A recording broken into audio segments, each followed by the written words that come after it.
Yun mga bossing, meron lang akong i-share sa inyo. Ito, matagal ng problema to ni sir.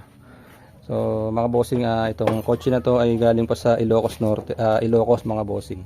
So nagpalit tayo ng map sensor, servo, CTS mga bossing, pero hindi pa rin nagbabago yung andar.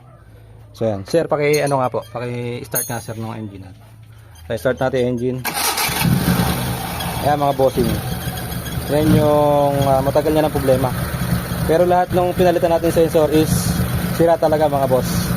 So ngayon, ito i-share ko sa inyo mga boss. Itong vacuum mga bossing, yung hydro vac. Ayan o. So try natin hugutin to. Tapos pakinggan nyo yung makina kung ano yung pagbabago. So hugutin lang natin yung vacuum.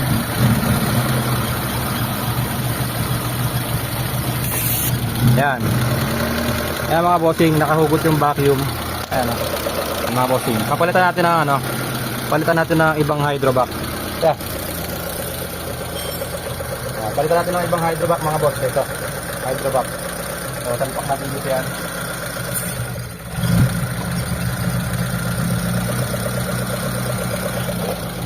Ayan mga boss, oh.